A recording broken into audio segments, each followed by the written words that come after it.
You're standing in the board game aisle. There are 100 boxes staring back at you. One has a dragon, one has a cartoon cow, one screams Eurogame with a beige box and a picture of wheat. And you're thinking, if I pick the wrong one, I'm going to be playing this thing every Christmas forever. So let's fix that. This is your 2025 board game gift guide. 10 games, 10 different types for the gamers, and 0 Monopoly clone. By the end of this video, you know exactly which box to grab for everyone on your list, from the Chaos Gremlin nephews to the hardcore strategy friends. And hey, if you're the board gamer researching gifts for other people's to get you, just send them this video, drop a not so subtle hint in the comments, and let fate do the rest. Number 10, we have Chaotic Stocking Stuffers. Taco, cat, goat, cheese, pizza. We're starting small, loud, and ridiculous.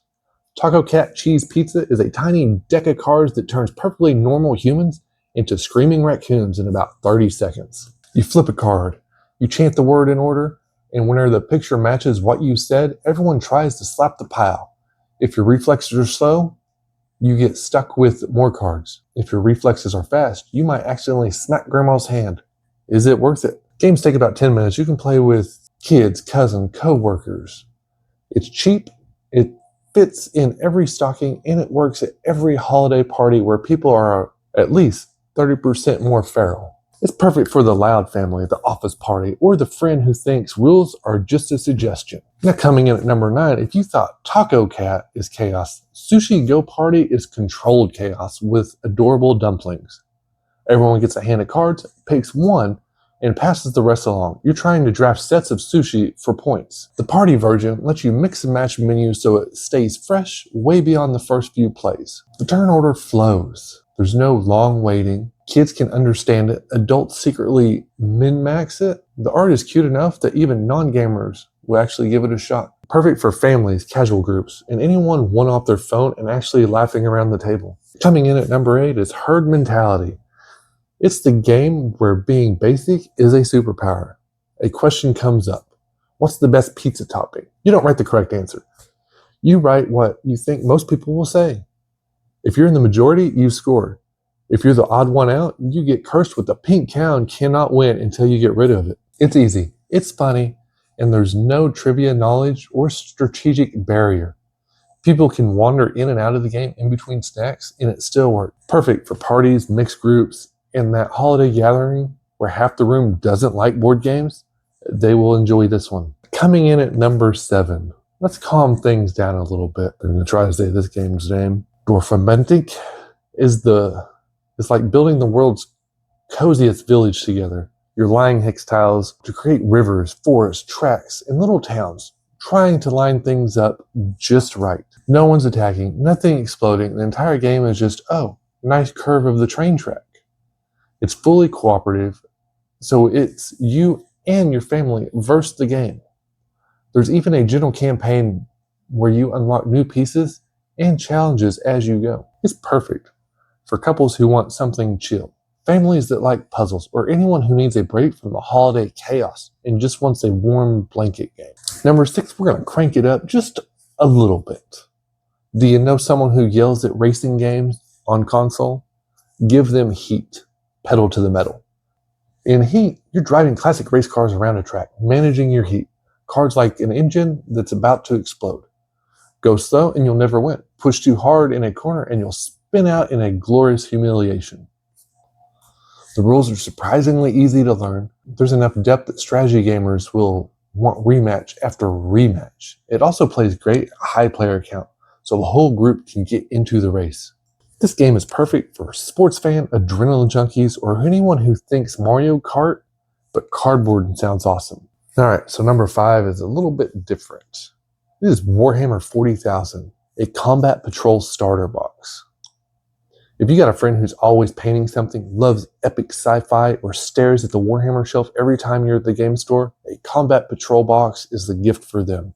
Inside you get a small, focused army, plus rules to play quick scrimmages, enough plastic to feel exciting, but not so much that it's overwhelming.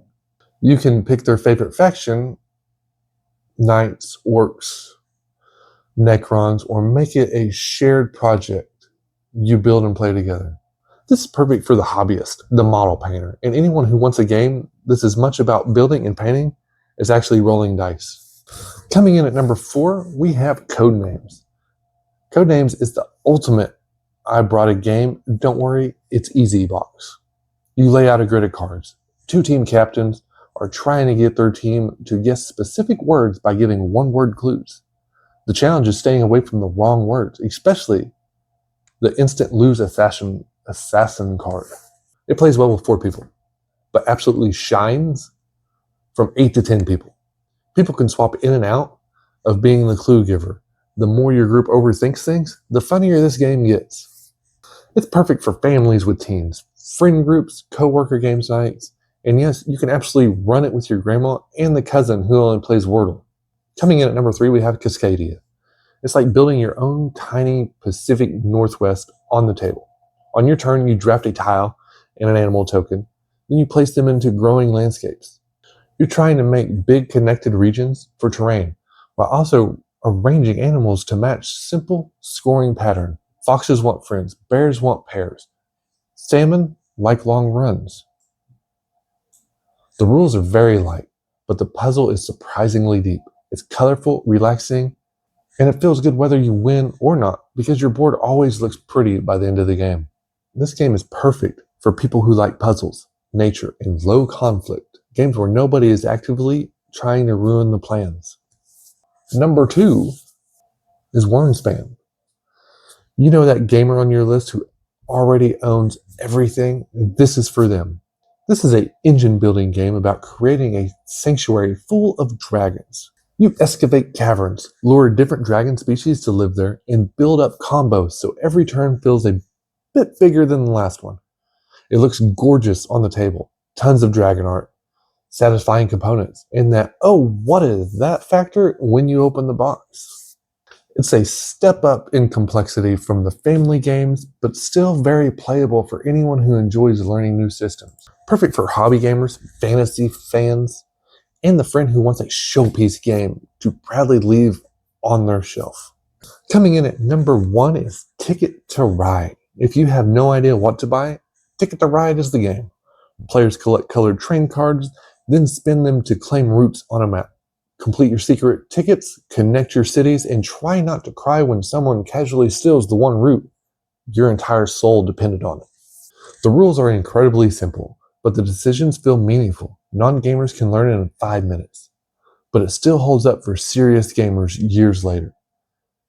There are a ton of map variants, but the original is still a perfect starting point.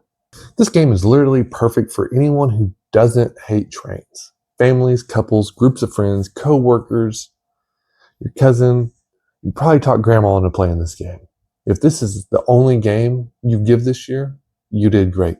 If this helped you figure out what to buy or what to actually send to your family group chat, hit subscribe so you don't miss the next guide. Thanks for hanging out and happy holidays. I'll see you on the next one.